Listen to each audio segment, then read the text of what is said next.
Driving licence बनवाने के लिए काफी उलझन सी महसूस होती है, क्योंकि इसके लिए आरटीओ ऑफिस जो जाना पड़ता है और कभी कभी तो टाइम बचाने के चक्कर में इसको बनवाने के लिए किसी को एक्स्ट्रा पैसे भी देने पड़ जाते हैं। लेकिन अब ऐसा नहीं है, अब आप बिना आरटीओ जाए, बिना किसी को एक्स्ट्रा पैसे दिए हुए आप घर बैठे अपने मोबाइल फोन के माध्यम से अपना ड्राइविंग लाइसेंस बना सकते हैं। क्योंकि अब घर बैठे ऑनलाइन ड्राइविंग लाइसेंस बनाने का प्रोसेस काफी इजी हो चुका है। वेलकम टू सीखो ऑफिशियल शो सरकारी सर्विसेज। तो चलिए शुरू करते हैं घर बैठे ऑनलाइन ड्राइविंग लाइसेंस को बनाने के प्रोसेस को और चलते हैं मोबाइल की स्क्रीन पर। तो इसके लिए सबसे पहले आना होगा आपके मोबाइल फोन के गूगल पर, आप टाइप करेंगे ड्राइविंग लाइसेंस ऑनलाइन अप्लाई, उसके बाद एंटर कर देंगे।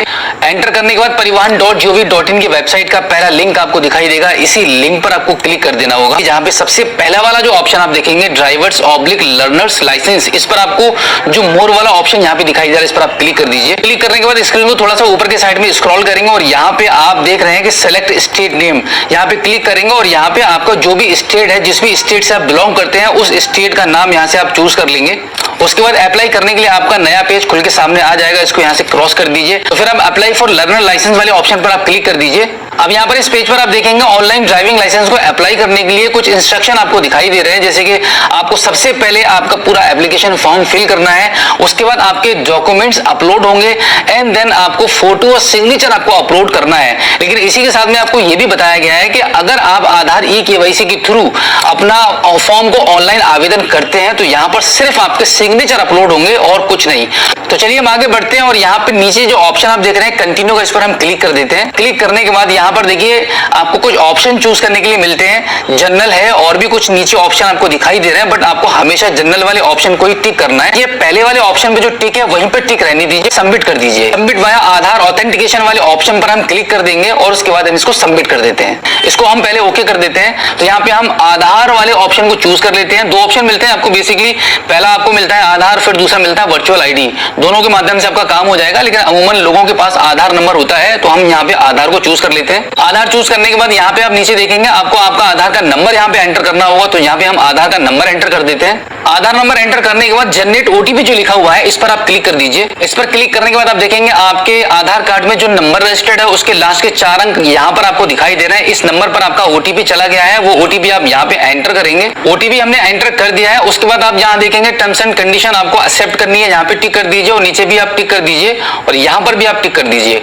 अब फाइनली आपको क्या करना होगा, यहाँ पे ऑथेंटिकेशन जो लिखा हुआ है यहाँ पे आप क्लिक कर दीजिए। उसके बाद आप देखेंगे आपके आधार कार्ड में जो डिटेल्स है, आपकी जो पर्सनल इंफॉर्मेशन है वो यहाँ पे आ चुकी है। तो यहाँ पर आप ऊपर की साइड में स्क्रॉल करेंगे और इसको सिंपली आपको भरना नहीं है, ये ऑलरेडी भर चुका है फॉर्म। आप यहाँ पे इसको प्रोसीड कर दीजिए। प्रोसीड करने के बाद आप इसको ओके कर दीजिए। ओके करने के बाद आप देखेंगे यहाँ पे आपकी जो डिटेल्स आ रही है वो कंटिन्यू यहाँ पे आपके आधार कार्ड के थ्रू भरी जा चुकी है ऑलरेडी। अब यहाँ पे आपको कुछ भी नहीं करना है, बस आप देख लीजिएगा। अब यहाँ पे देखेंगे आप कुछ चीजें आपको यहाँ पे फिल करनी होती हैं, जैसे कि आपका प्लेस ऑफ बर्थ आपको यहाँ पे भरना होगा।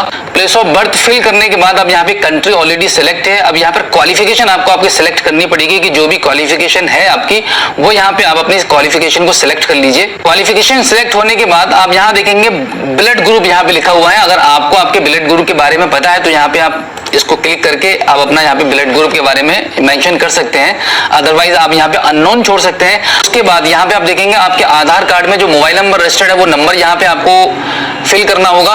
मोबाइल नंबर फिल करने के बाद यहाँ पे आप चाहें तो एक कोई अपना अल्टरनेटिव मोबाइल नंबर भी दे सकते हैं। इसी के साथ में यहाँ पे आइडेंटिफिकेशन मार्क भी आपको लिखना होता है, जैसे कि बॉडी में आपके कोई भी निशान है जिससे कि आपकी पहचान हो सकती हो, वो यहाँ पे आप चाहें तो फिल कर सकते हैं, अदरवाइज आप इसको खाली छोड़ दीजिए। उसके बाद आपका जो स्टेट है, आपका डिस्ट्रिक्ट है, वो यहाँ पे ऑलरेडी आपके आधार कार्ड के डेटा के हिसाब से भरा हुआ होगा, बट यहाँ पे अब आपको आपकी तहसील चूज करनी है। हम तहसील यहाँ पे चूज कर लेते हैं। अब यहाँ पे हम देखेंगे नीचे की साइड में आपको आपका गांव या टाउन जो भी है आपका, आपकी तहसील के अकॉर्डिंग यहाँ पे आपको चूज करना होगा। गांव सेलेक्ट करने के बाद आप देखेंगे यहाँ पे आपका जो कंप्लीट एड्रेस है वो ऑलरेडी भरा हुआ है पिन कोड के साथ में। अब यहाँ पर इसको आप थोड़ा सा ऊपर की साइड में स्क्रॉल करेंगे। उसके बाद आप देखेंगे यहाँ पे आपको आपका व्हीकल चूज करना पड़ेगा कि आप जो लाइसेंस बनवाना चाह रहे हैं, किस प्रकार का लाइसेंस बनवाना चाह रहे हैं, किस प्रकार का वाहन आप चलाएंगे। तो यहाँ पे motorcycle with gear non transport लिखा हुआ है, इसको आपको सेलेक्ट करना है। और इसी के साथ में अगर आपको 4 व्हीलर भी ड्राइव करनी है आपके ड्राइविंग लाइसेंस के थ्रू, तो फिर आपको लाइट मोटर व्हीकल यानी कि LMV DMV पे भी चूज करना है और उसके बाद यहाँ पे आपको ओके कर देना है। ओके करने के बाद फिर से उसको ऊपर के साइड में थोड़ा सा स्क्रॉल करेंगे और यहाँ पे 0 सिलेक्टेड लिखा हुआ यहाँ पे क्लिक करेंगे और इन दोनों को यहाँ से आप सेलेक्ट करके इसको यहाँ से ओके कर देंगे। उसके बाद आप नीचे के साइड में आप देखेंगे डिक्लेरेशन के नीचे यहाँ पे ब्लू कलर में सेल्फ डिक्लेरेशन फॉर्म 1 लिखा हुआ है, तो इस पर आपको क्लिक करना होगा। इस पर क्लिक करने के बाद इस पेज पर आपसे कुछ सवाल इसके पूछे जा रहे हैं जिनका आंसर आपको यस और नो में देना है। तो हमने इन सभी इंस्ट्रक्शन को पढ़ के सही से इनका आंसर दे दिया है। उसके बाद यहाँ पे आई हियर बाई डिक्लेयर पर आप क्लिक करेंगे और फिर फाइनली अब हम इसको सबमिट कर देते हैं। सबमिट करने के बाद दोबारा से आपसे कंफर्मेशन मांगी जाएगी, इसको आप ओके कर दीजिए। ओके करने के बाद आप देखेंगे यहाँ पे जो सेल्फ डिक्लेरेशन का जो फॉर्म है वो आपका ओके हो चुका है, इसको आप ओके कर दीजिए। तो अब यहाँ पर सेल्फ डिक्लेरेशन फॉर्म 1 के नीचे आपसे पूछा जा रहा है कि क्या आप अपना कोई ऑर्गन डोनेट करना चाहते हैं। अगर चाहते हैं तो यस कर दीजिए और नहीं चाहते हैं तो नो कर दीजिए। उसके बाद यहाँ पे जो नीचे के साइड में जो कैप्चा कोड आप देख रहे हैं वो फिल करेंगे और सबमिट कर देंगे। सबमिट करने के बाद आपकी स्क्रीन पर एक छोटा सा पॉपअप आ जाएगा जहां पे आपको बताया जा रहा है कि आपने जो मोबाइल नंबर एंटर किया था और जो आधार कार्ड में लगा हुआ है आपके इस नंबर को कम्युनिकेशन पर्पस से यूज किया जाएगा, तो आप इसको ओके कर दीजिए। अब आप यहाँ पे देखेंगे आपका जो एप्लीकेशन है वो एक्सेप्ट हो चुका है, इसको आप दोबारा फिर से ओके कर दीजिए। ओके करने के बाद दोबारा से कंफर्मेशन मांगी जाएगी कि are you sure to submit the details, फिर से ओके कर दीजिए। फाइनली ओके करने के बाद आप देखेंगे आपके मोबाइल की स्क्रीन पर दोबारा से ये पॉपअप आ चुका है जहां पे लिखा हुआ है congratulations your application has been submitted successfully. आप इसको दोबारा से ओके कर दीजिए। ओके करने के बाद यहाँ पर आपको एप्लीकेशन रेफरेंस स्लिप दिखाई देगी, इसको थोड़ा सा ऊपर की साइड में स्क्रॉल करेंगे। अब यहाँ पे आपका एड्रेस दिखाई दे रहा है और यहाँ पे आपका आरटीओ लोकेशन आपको दिखाई दे रहा है।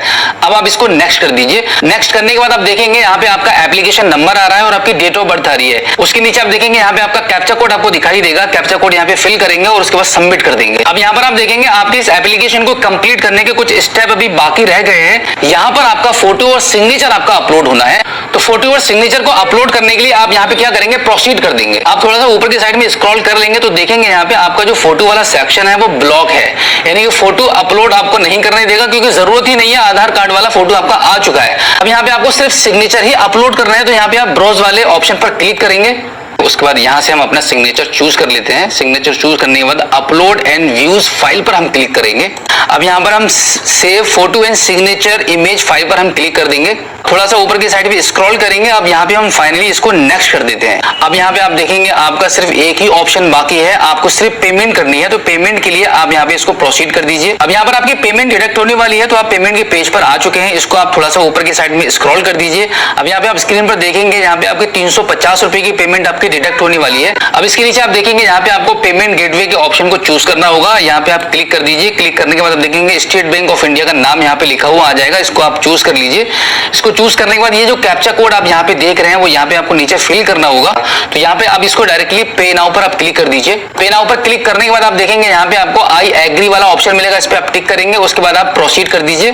प्रोसीड करने के बाद स्टेट बैंक ऑफ इंडिया का पेमेंट गेटवे का पेज ओपन हो जाएगा। यहाँ पर आपके पास मल्टीपल ऑप्शंस मिलते हैं पेमेंट करने के लिए। आप नेट बैंकिंग के थ्रू पेमेंट करना चाह रहे हैं या फिर कोई किसी अदर बैंक की आपके पास नेट बैंकिंग है उसके थ्रू आप पेमेंट करेंगे, या फिर आप डेबिट कार्ड के थ्रू कर रहे हैं, या फिर आप अदर बैंक के डेबिट कार्ड के थ्रू कर पाएंगे। यहाँ पे स्टेट बैंक ऑफ इंडिया के पेमेंट गेटवे को देखकर आप ये नहीं समझना कि यहाँ पर आपको सिर्फ स्टेट बैंक ऑफ इंडिया की सर्विस ही काम करेगी। अदर बैंक की फैसिलिटी अगर आपके पास है जैसे net banking, credit card, debit card, तब भी आप पेमेंट कर पाएंगे। ज्यादातर लोगों के पास डेबिट कार्ड होता है यानी कि एटीएम कार्ड अवेलेबल रहता है, तो यहाँ पर हम अदर बैंक के एटीएम कार्ड को चूज करके यहाँ पे हम पेमेंट करने वाले हैं, तो यहाँ पे हम क्लिक कर देते हैं। उसके बाद आप देखेंगे आपका यहाँ पे 350 रुपए का पेमेंट का रिमाइंडर आ रहा है जो कि आपका डिडक्ट होने वाला है, इसको आप कंफर्म कर दीजिए। अब यहाँ पर इस पेज पर आप देखेंगे आपको पेमेंट करने के लिए आपके जो एटीएम कार्ड है आपके पास उसकी डिटेल्स यहाँ पे फिल करनी है और उसके बाद पे कर देना है। अब यहाँ पे आप देखेंगे आपकी जो पेमेंट है वो सक्सेसफुली डन हो चुकी है, आपके अकाउंट से 350 रुपए डिडक्ट हो चुके हैं। अब यहाँ पे आप देखेंगे आपकी जो पेमेंट है वो सक्सेसफुली डन हो चुकी है और यहाँ पर आप इस पेमेंट की स्लिप को आप सेव कर लीजिए। उसके बाद दोबारा से आप होम पेज पर आ जाएंगे। आपकी पेमेंट सक्सेसफुली डन हो चुकी है। अब आपका लास्ट फाइनल काम रह गया है आपका टेस्ट क्वालिफाई करने का। टेस्ट के लिए आप कैसे अप्लाई करेंगे उसके लिए आप देख लीजिए एक बार इसका प्रोसेस, बहुत ही आसान सा प्रोसेस है। आप थोड़ा सा ऊपर की साइड में स्क्रॉल करेंगे और यहाँ पे आप देखेंगे ऑनलाइन LL टेस्ट इंस्टॉल, ऐसे करके आपको यहाँ पे ऑप्शन मिलेगा, इसी पर आपको क्लिक करना होगा। उससे पहले कि देखिए एग्जाम में क्या क्या पूछा जाएगा, कैसे कैसे सवाल आएंगे, इसका एक ट्यूटोरियल यहाँ पे अवेलेबल है। उसके लिए आप यहाँ पे देख सकते हैं ट्यूटोरियल फॉर LL टेस्ट पर क्लिक करेंगे तो यहाँ पे आपको सारी जानकारी मिल जाएगी कि कैसे कैसे सवाल आपके आ सकते हैं। अभी हम आपको एक थोड़ा सा प्रोसेस करके दिखा देते हैं कि कैसे आप इसको अप्लाई करेंगे ऑनलाइन टेस्ट देने के लिए। अब यहाँ पे क्लिक कर दीजिए। क्लिक करने के बाद आपका जो एप्लीकेशन नंबर है जो आपके मोबाइल नंबर पर आ चुका होगा वो नंबर यहाँ पर आप डालेंगे और यहाँ पे आप कैप्चा कोड फिल करेंगे और उसके बाद इसको सबमिट कर देंगे। उसके बाद आप स्क्रीन पर देख पा रहे हैं कि यहाँ पे लॉगिन करने के लिए यहाँ पे आपको आपकी डेट ऑफ बर्थ एंटर करनी होगी और उसके नीचे आपको पासवर्ड भरना होगा जो कि आपके रजिस्टर्ड मोबाइल नंबर पर भेजा जा चुका है। अगर नहीं मिल पाया तो यहाँ पे दोबारा से आप रीसेट भी कर सकते हैं। अब यहाँ पर ऊपर की साइड में थोड़ा सा स्क्रॉल करेंगे तो यहाँ पे आपको देखने को मिलता है कि आपके इस टेस्ट को क्वालिफाई करने के 3 अटेम्प्ट आपको मिलते हैं और इसके नीचे आप देखेंगे ये जो मोबाइल का कैमरा ओपन हो चुका है। यहाँ पर इस कैमरे में आपको सीधा सीधा देखा जाएगा कि आप कैसे कैसे टेस्ट को कर रहे हैं, कि क्या आपके आगे पीछे कोई है, आपकी सपोर्ट तो नहीं कर रहा है। तो बिल्कुल इसी प्रोसेस के थ्रू घर बैठे आप अपने ड्राइविंग लाइसेंस के लिए ऑनलाइन टेस्ट को दे पाएंगे। इस छोटे से ऑनलाइन टेस्ट को कंप्लीट करने के बाद आपका लर्निंग ड्राइविंग लाइसेंस बन जाता है। तो ये था घर बैठे आपके मोबाइल फोन के माध्यम से ऑनलाइन आपके ड्राइविंग लाइसेंस को बनवाने का कंप्लीट प्रोसेस।